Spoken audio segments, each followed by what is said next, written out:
Welcome to the Fantasy NBA Today podcast.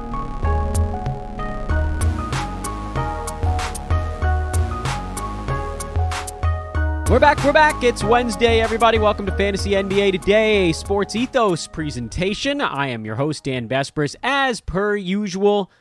And we've got a typical Wednesday this time of year, which is all still quite atypical compared to the usual fare. We got a box score set to break down from Tuesday night.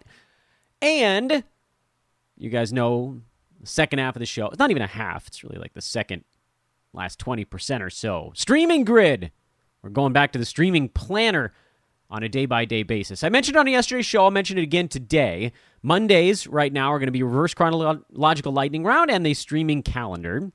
Tuesdays and Wednesdays and probably Thursdays are box score recap and streaming planner. And then Friday is the big look-ahead day. We'll talk about Thursday stuff on Friday. Don't worry. But we're also going to talk weekend and then long streaming into next week, which we should all be looking at here now, even in these midweek. Playoffs are weird, you know?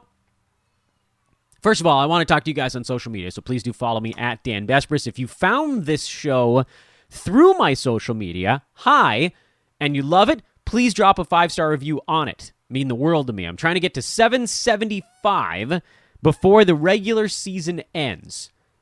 It doesn't seem like it should be that hard, but at this time of the year, there generally aren't that many new listeners to the podcast in mid-March. So we're kind of stuck at like 766 right now.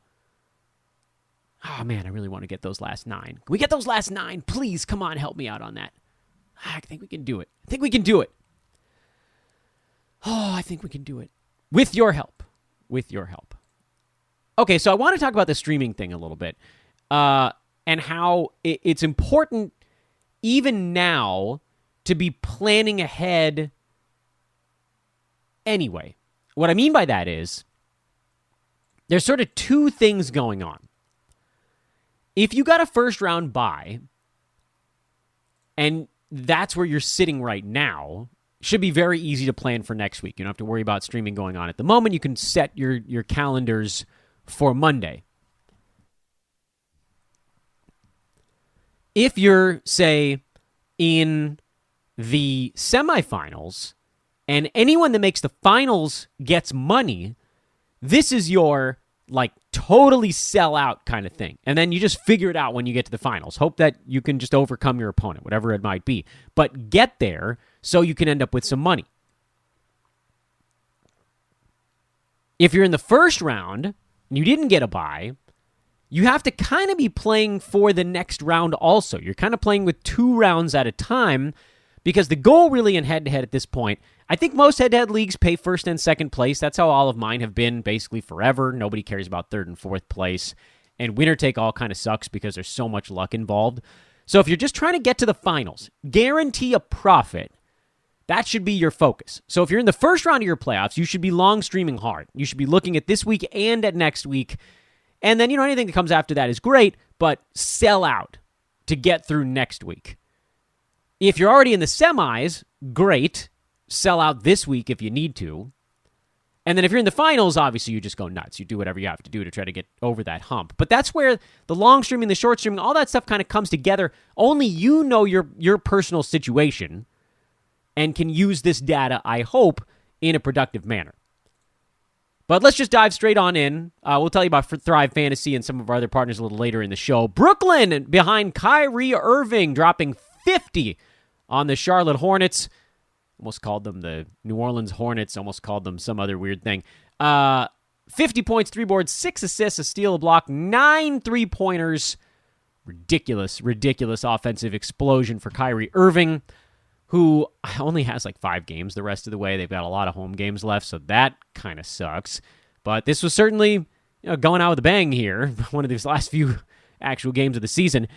No Lamarcus Aldridge, so Andre Drummond became a very good stream. Aldridge is out at least one more game, and Drummond's going to take a dump on your free throw percent. There's no question about that, but if he's playing 24 or more minutes, which I reckon he probably will, Ben Simmons still not back yet. Once Simmons is back, I think they roll him in a small ball center spot, and then all of the centers go down the toilet outside of whatever you want to call Simmons For now, Drummond, you've got one more game.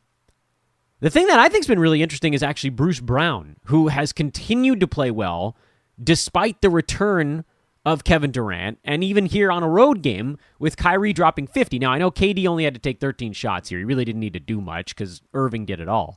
But Bruce Brown continues to get boards and steals and shoot a really high percentage from the field. He's just been a pillar of efficiency lately. I don't see any reason why he would come out of the lineup right now. You know, he's outplaying Seth Curry over the last little stretch. Now, Seth, you need to hold on to, but Brown, I was very hesitant. I'll admit it. I was too slow on this one. He probably got picked up in a bunch of spots before we're even getting to this point, because I thought for sure when Kevin Durant came back, we would see Brown fall off. But he hasn't. He's been great. Basically 7 out of his last 8 ball games. That's a pretty damn good percentage. So, yeah, I mean, add him. If he's not added already, he's still sort of wildly under-rostered, which feels kind of crazy considering how well he's been playing. But, boy, that's where we're at now. He's been good. Fire him up. Charlotte side, P.J. Washington had a slow ball game, but he still played 37 minutes, so he's a guy you hang on to. Generally, when he plays 37, he's going to be good enough. Terry Rozier continues to just truck everybody. You know what? I haven't checked LaMelo Ball's ranking in a while. Yeah, he's at 25 now. He's fallen out of the top 2 rounds on a per-game basis. I'm starting to seem less idiotic for fading him at 20, 22 range. He's only he's basically at that mark right now, so his ADP is pretty much spot on. But after that super hot start, the steals have come down, the field goal percent has come down, the free throw percent. Remember, he was shooting like 94% the first month. All of that stuff has come back to earth, where even with the big strides he's taken forward, it hasn't sort of been enough to get him to that lofty threshold. And over the last 3 months, since his really hot start, he's actually number 48. So he's end of the 4th round.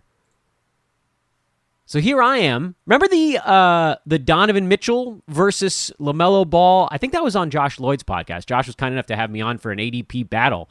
And I said, I think it was Donovan Mitchell against LaMelo Ball, and I went Donovan. And for a while, I looked kind of dumb. Because LaMelo was like number 7, and Mitchell was having a really good year. He was like number 18, 17, something like that, but I was losing it. Donovan Mitchell's number 18 now, still, and LaMelo Ball's fallen to 25. So that one ended up as a win. I didn't expect that. Cool. I thought that was going to be an L for me. It wasn't. It isn't anymore.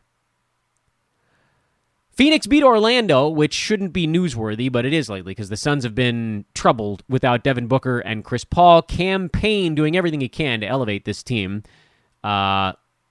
He's strange. You know, his numbers are massive, but he's not lifting the club the way that the true superstars can. Jay Crowder had a rough shooting game, but he's a must-start guy these days. He's been fantastic.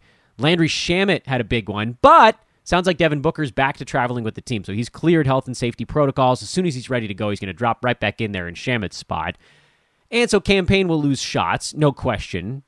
Ayton will lose shots. Crowder will lose shots. I still think Payne's going to be a value. I mean, he's putting up gigantic point guard-style numbers right now. On the Orlando side, by the way, at some point Cam Johnson's going to show up too, and that'll pretty much take all the bench usage. Wendell Carter Jr., good game. Mo Bamba, 9 points, 15 rebounds, so that was a solid performance as well. They only scored 99, so this was kind of a rough one overall. Chuma Okeke didn't have any defensive stats. That's pretty weird. He will in the next one because that's what he does. And no Jalen Suggs, so I expected more out of Cole Anthony. I thought this was going to be a better ball game. He did take a shot to the face, and it's possible that may have played a role here as well.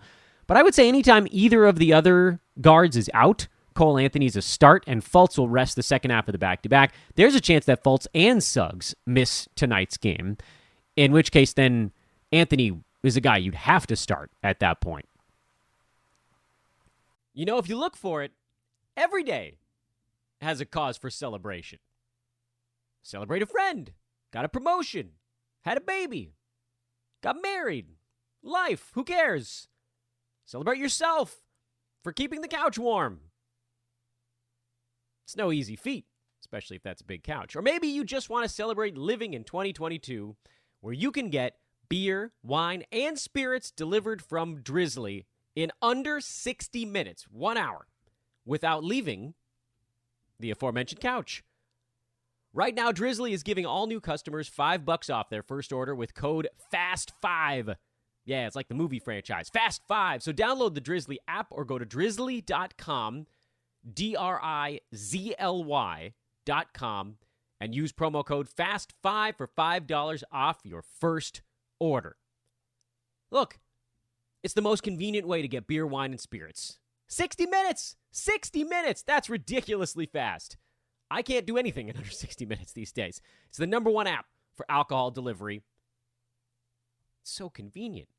You can shop across different stores. You can choose from a huge selection and get the prices you want, get the best deals, and turn your casual night at home into a much more relaxing casual night at home. I don't know, man. The weather sucks, or nobody wants to go out these days. It's been a weird couple of years. You're cooking. Whatever it is, this is the solution. Drizzly.com or the Drizzly app. DRIZLY. Again, use promo code FAST5. Get $5 off your first order and get beer, wine, and spirits to your doorstep in under 60 minutes. Cleveland barely hanging on for a win over Indiana. 41 from Darius Garland to get there. Evan Mobley, 22-12 with 5 steals. Lauri Markkanen, 21 points on only 14 shots. Kevin Love tends to go a little quiet when Markkanen has his better ball games, although Love still got 11 shots up there. He just didn't grab that many rebounds, and they weren't really dropping. He didn't get to the free throw line. He'll be fine. Garland, Mobley, Markkanen, Love. Easy. Cavs side is easy. Indiana side is, still actually relatively easy as well. We called the O'Shea Brissett drop-off.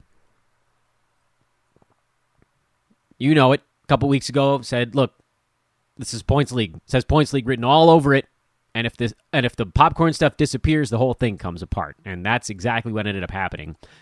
Goga Bitadze's actually had 2 good games in a row. I still don't care. What was kind of nice is that Isaiah Jackson picked up 2 fouls the first 3 minutes of this game. It looked like it was going right down that same road again. And then he only picked up 1 foul the rest of the night. So that was pretty good. He logged another 19 minutes after that. Ended up playing about 11 minutes per half. And that's enough for him. 12 points, 8 boards, 3 blocks. He's a shot-blocking machine. Brogdon, Halliburton, Hield, Jackson, Jalen Smith. Those are your 5 guys right now. Chris Duarte solidifies himself as a drop with just 17 minutes here in this one. Memphis blew out New Orleans. This one was over early. C.J. McCollum was the lone Pelican to survive the assault. Pelicans are bad when Brandon Ingram's not on the floor. We've seen that from the first moment of this season. They are near 500 when Ingram is around, and they are horrible when he's not. He is, I mean this somewhat hyperbolically. I don't think it's a word. Brandon Ingram is kind of an MVP candidate because of the difference that this team sees when he's not on the floor. Now, obviously, he's not the most valuable player in the league, but just from what did he do for his own team? They go from awful to not really bad. Okay, in a tough Western Conference. Jackson Hayes only played 14 minutes. He had horrible foul stuff. He never got involved in the game. I think we can probably go hunting upside. He's fine. He's a low-end power forward. I thought he was going to be a bit more featured. Not to say that, he was going to take it away from Ingram or McCollum or even Valanciunas, but, just be engaged in some way. JV was terrible, too. Everybody was bad, except McCollum. You can kind of throw the box score out because of that, although at the same time, this to me is enough to say, look, Jackson Hayes is 6.6 boards, 2 points, 3 boards. This is just not good enough. There's not enough built-in upside with everybody around him, and this is without Ingram. So that just screams, go find something else. Over on the Memphis side, this game was over very early, so kind of blowout numbers as well. D'Anthony Melton continues to be more efficient. He's a start. Brandon Clark only played 14 minutes. That was somewhat surprising. He started the fourth quarter, and then they went to the deep bench with 8 minutes to go in this game. They was no, we're good. Or I think we probably would have seen Clark play another 5 minutes, would be my guess. He still was fine, and he made his 2 free throws, which is a big deal. You know, he's fallen into a bit of a specialist role lately because the free throw percent had been bad. The steals and blocks have actually tailed off a little bit. And, this is a slump. Guys go through slumps. It's just that they're super magnified when you're in the fantasy playoffs. So if you're in a head-to-head league, you're in the playoffs, I don't think you need to have Brandon Clark on your team.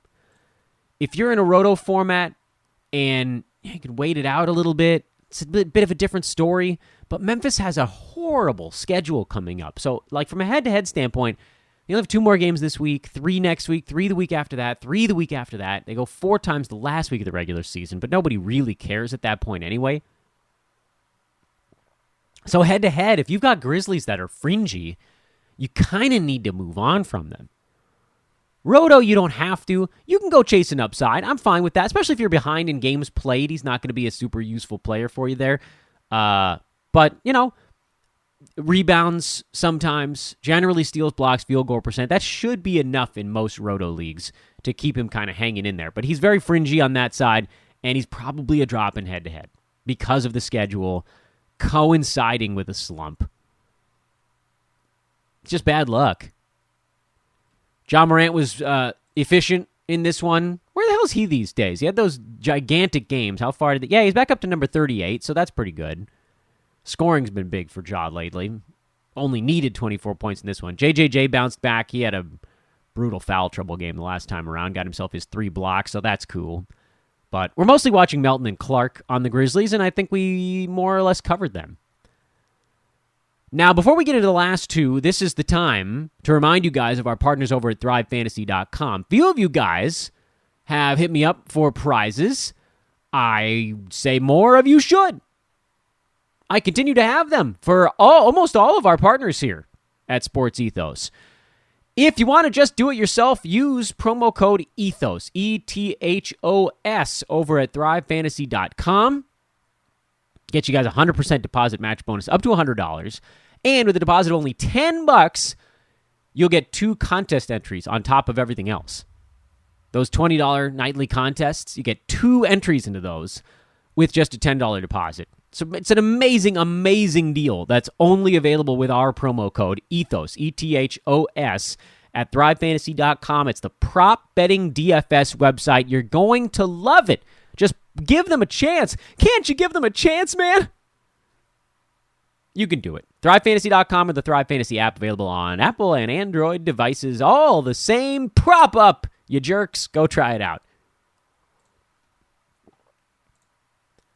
Milwaukee blew out Oklahoma City, but there's always something to pull away from the Thunder side. Now, the minutes were whatever, they're letting Shea go, and he's having a field day here down the stretch. He's completely changed his entire season's outlook with this little spurt after they gave him a bunch of time off. He's now number 35 on the season, coming out of nowhere to race into the 3rd round. I mean, he wasn't close to this a couple weeks ago, but he's gone bananas. At kind of the time nobody thought he would. This is when we all figured he'd be in shutdown mode, but they sort of pre-tanked. The pre-tank. Pioneered that term a few years back. Thunder pre-tanked with Shea, gave him plenty of rest, so they can hang out near the bottom of the Western Conference at 20 wins and 45 losses. They're actually the 4th worst record in the NBA right now, so they need to lose a little bit. So don't be surprised if there's some more tankage that goes on. But outside of Shea, because he's the easy one, your other starters were Aaron Wiggins, who had 8 points and 5 rebounds. Darius Bazley, who had 9 points, 5 rebounds, and a block on 4 of 9 shooting with 3 turnovers. Ugh. Trey Mann, who had 11 and 2 on 39% shooting. Oof. And Isaiah Roby, who had 12, 3 and 2 with a block and a 3 on 5 out of 7 shooting. That's your guy. With everybody out, by the way, we found out Lou Dort is done for the season in the late afternoon yesterday. I almost forgot to mention that. So Dort is done. Giddey's out for at least another week before his reevaluation. So, and Pokashevsky, by the way, 13, 7, and 4. He's actually been pretty good lately, too. We don't really have roster changes coming for the Thunder right now. That was the thing for me that was kind of looming over all of this stuff was, okay, what happens when Dort and Giddey come back? But now we know Dort isn't and Giddey isn't, at least for a little bit. And that makes our decision a heck of a lot simpler. Because now we can say, all right, fine. We can stream Roby and Pokusevski for at least a week, maybe more, depending on when Giddey comes back. And when he does, that probably shifts Trey Mann out of the starting five, or Aaron Wiggins might be the better guess. Roby seems like the starting center the rest of the way. And Pokusevski's coming off the bench anyway and getting his 28 minutes over some guys whose names I've never heard of before. So why would that go anywhere either? I think with Poku, the minutes could go away a little quicker. It seems like Roby is a little more set. It really does feel, at least for the moment, like they're giving him his sort of shot at it right now. So go ahead and make sure Roby's on a roster. Pokusevski should probably be rostered as well. I don't know that I would call him a must-add, must-start guy, but I have him in a couple of spots because there's some intrigue there. You know, we know that there's some built-in fantasy appeal. The problem, of course, with Poku is that both of his percentages are bad. Field goal percent and free throw percent.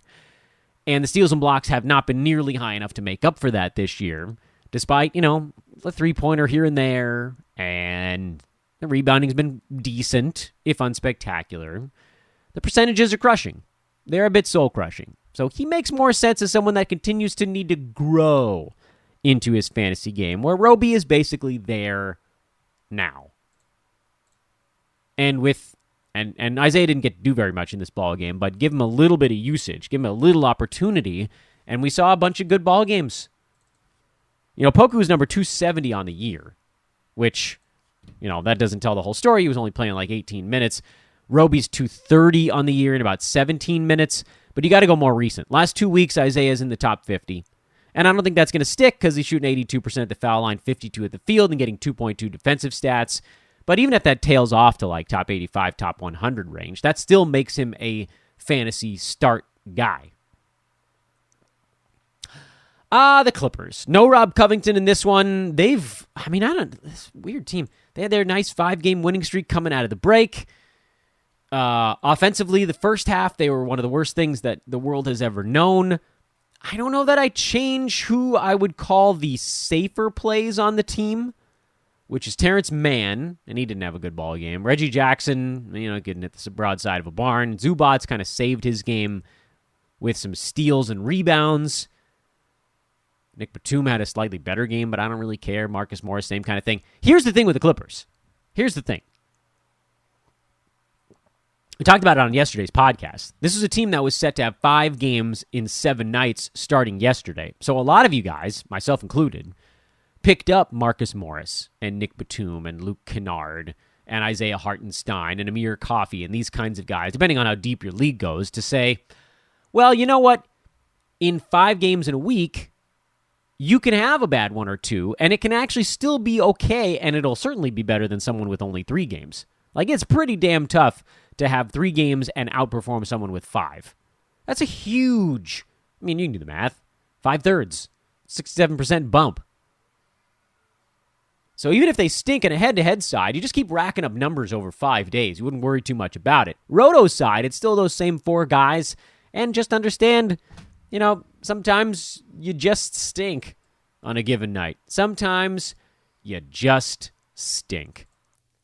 Hey, as usual, shout out to our buddies over at Manscaped.com for all their great work with us here at Fantasy NBA Today and SportsEthos.com at EthosFantasyBK on Twitter. Manscaped.com, 20% off and free shipping on your order with promo code Ethos20. I'll say it once, I'll say it 1,000 times. I think the Lawnmower 3.0, that's the last generation one, still available on the website, is the best trimmer ever made. Go get it for 20% off and free shipping with our promo code Ethos20 at Manscaped.com, or get something cheaper if you want. If you don't want to go the full whole hog, should choose my words more carefully. They got the new lip balm, which I'm using daily now. It's in my pocket as we speak. The shears, that's on the desk in front of me as we speak. I've got all these things just around me, and they're excellent. Those are a little more affordable if you want to go with just dabble in the Manscaped goodness. Ethos20, again, that's 20% off and free shipping on your order. That'll also let them know who sent you. You'll be happy with it. They make a great product. That's probably the only thing I really needed to say in that ad read, but threw some other things in there for good measure. The streaming time. Yeah, it's streaming time. It's the 9th. So we're going to do what we've been doing the last couple of days, which is we're going to stream for today and tomorrow. If you listen to every show of the week, you're going to kind of hear the same thing twice for each day. Because, Monday we're going to cover Monday, Tuesday. Tuesday we're going to cover Tuesday, Wednesday. So each day there's going to be a day of overlap in case anyone missed a show, basically. So for today, if you're streaming today, we've talked about this one a bunch. The only team that goes back-to-back today and tomorrow is the Denver Nuggets. They're the only one. There are a handful of teams that go 3 times in 4 days starting today. The Nuggets are not the only one of those, although Denver is among those teams if you decided you wanted to barrel along with a Nugget a little longer. Denver has 7 games over the next 12 days, which is meh. It's pretty meh. It's workable. It's workable. 7 games over 12 days is not a disaster, but that's basically like 8 over 14, effectively. It's like 2 4-game weeks in a row. At that point, you're not really streaming the roster slot. You're just getting, like, a guy who had an okay schedule. It's not a stream at that point. 12 days is sort of beyond the stream. 6 and 9, 7 and 11, I think, is as far as we'd go. If Denver had 7 and 11, you might put them back on the table, but they don't. So Nuggets are really a back-to-back or a 3 and 4 if you wanted to add a little flexibility and hold on to someone until Sunday. The other teams that go 3 and 4, by the way, if you didn't get a Clipper yesterday, now they're just 4 games in 6 days, so that's not as interesting. But the other teams that go 3 times in 4 days, the Minnesota Timberwolves, also part of a 4-game and 6-day stretch, if you were so inclined. San Antonio Spurs, same exact schedule. Raptors, same schedule. Jazz, same schedule. Wizards, same schedule. The Wizards with one small caveat. We've talked about the fact that the Wizards and the Cavaliers are both really interesting teams for Friday. I don't want to get too far ahead of myself, but because of that, this is actually the front end of a 7 in 11 for Washington. So you could pick up a Wizard and say, I'm going to hold them through Saturday, 3 games in 4 nights, and then see how things are going. And if I'm happy, I'll hold through next Saturday because you get another 4 games over that week. So it's not beautiful. This is, I would venture to say, maybe too early to make that move, but it's on the table. My general assessment for today is if you have all 4 of your weekly moves left right now, if you haven't used any of them, you could probably go use one on a Denver Nugget, or maybe even 2 if you really wanted to get crazy. I wouldn't do more than that. And I don't think I would go at any of these other teams unless there was a player on them that you really wanted.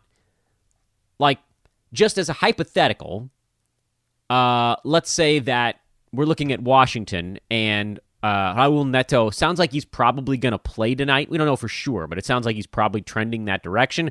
If we find out late in the program that he's a scratch, he's an interesting one. Because maybe something didn't go as well. Maybe you get Ish Smith for a big game today. Maybe you get Ish Smith for a couple of okay games Friday and Saturday. It becomes sort of like a bonus, like an elevated streamer where you're not just streaming for schedule, you're also streaming for a little bit of an advanced opportunity.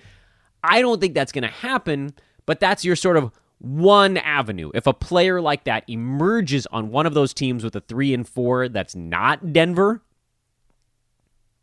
which is Washington, Utah, Toronto, San Antonio, Minnesota. If someone, Miami, by the way, sorry, Miami is also on that list. If someone on one of those teams surfaces as a really good fill-in player, then you can say, okay, great, well, I'm just going to pick him up today, and I'll get 3 games in 4 nights, even though it's not with the back-to-back on the front end of it. It's the back-to-back on the back end of those 4 days.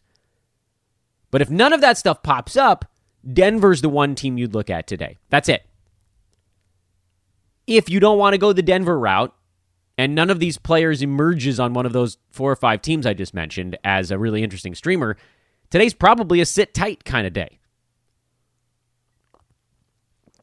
That's part of the long stream process, is there should be some days where you don't do anything. You just let it ride. And if you're looking forward towards tomorrow, it's equally gross. There is not a team in the NBA that goes Thursday, Friday. It is absolutely, positively not a day for you to be making streaming moves tomorrow. The only reason you should even consider it is if you have an overload, which is not something we've talked about much. It, for whatever reason, hasn't happened all that much this season. There's just been a handful of those. Remember there was like a couple of big Wednesdays in a row where it was 12 or 13 games, and then there were some like leading towards holidays. Those are the overload days. I can count them on one hand this year. There's a lot of teams playing tonight. Tonight could be an overload night. And if it is, then you could afford to move on from someone who is playing tonight in favor of someone who isn't, which is a pretty weird thing to do. I think you're at that point, you're better off just waiting a day. And then what are you going to do tomorrow? Like, roll with me here for a minute. If you picked up a nugget, let's say you are overloaded today and you added a Denver Nugget anyway, now you're more overloaded. In that situation, that's called a just in case, meaning just in case one of the guys on your team gets ruled out late scratch, you can drop in one of your overload guys at the last minute. But looking at tomorrow, look, we already talked about the fact that nobody goes back-to-back Thursday, Friday. The teams that do play tomorrow, Denver, we'll go chronologically or alphabetically by city name effectively here because it's the easiest for me to look at. My brain doesn't get fried. Brooklyn plays tomorrow, but then they're off for 2 days. Denver plays tomorrow, but then they just go every other day for eternity. They go every other day until April 7th, starting tomorrow. That's not a great schedule. Golden State plays tomorrow, but they go every other day until next Wednesday, and they're off for 3 days. Philly plays tomorrow, but then they're off until Sunday. So there's no reason, even with an overload day, to look at someone that plays tomorrow because all of the teams that play tomorrow roll into bad schedules after tomorrow. I know I said the word tomorrow a lot there. I heard it in my own head. It happened anyway. Friday's your day. So remember, we talked last week about going with a Warrior to start the week and then maybe flipping over to a Nugget today and using your first move like that. I still think that's a reasonable play if you have room to drop someone into your lineup today. If you don't, you're probably good until Friday. You might have all 4 of your weekly moves left on Friday. And hanging on to a Warrior through tomorrow is not the worst idea in the world. You know, they play on the non-overload Thursday, and then you could move on Friday. We've talked about the Cavs. We've talked about the Wizards. Really interesting teams. They go 6 times in 9 days. That's a great stream, a 9-day stream. That takes care of a streaming slot for a week and a half almost. You got moves for days. Moves for days, son. That's your streaming guide for today and tomorrow, which, you can already predict on tomorrow's podcast. The Thursday part of tomorrow's stream is going to be, you heard it yesterday, don't do crap. But then the Friday part on tomorrow's streaming guide, that's going to be very interesting. And then on Friday, we're going to start talking about not only Friday, but Saturday, Sunday, and into next week. How do you build yourself the long stream moving forward? Teams that play Sunday, Monday are really interesting because then you kind of start the next week off on the right foot. The Lakers, God help that team, they have a 5-7 that starts on Sunday. But I don't want to get ahead of myself. I don't want to tip my hand here. There's a lot of stuff between Friday and next week. That'll be on the Friday podcast. That's 2 damn shows from now. I like this part of the year, actually. I hate the silly season, but I like the streaming season. It's a weird... My brain has trouble balancing both of those things at the same time. By the way, as we're recording, just found out Devin Booker will play tonight for the Phoenix Suns. So that's a cool little news break right at the end of the show. Landry Shamet is cooked, and I'm not that worried. Campaign's going to take a hit, but he's a starting point guard on that team, so I wouldn't over worry about it yet. I think he'll be all right. Okay. Yeah, the shows are going to be in the 30 to 35 minute range right now because we're hustling. This is the hustling stuff. Have a great Wednesday. As always, please, folks, I got to get to 775 reviews on the pod. Please drop a 5-star on it on iTunes, although I think you can do it on Spotify now as well. I don't even know how many reviews it has over there because they only added that feature like a month and a half ago, 2 months ago, something like that. And please do follow me on Twitter. We're doing a lot of stuff over there. We're growing, we're building at Sports Ethos, and I can point you to all of that at Dan Besbris, DanBesbris, or just Google search Dan from the old site name, Hoopball. You'll find me, I promise, and I'll talk to you over there. Have a great Wednesday, everybody. Until tomorrow! Toodaloo.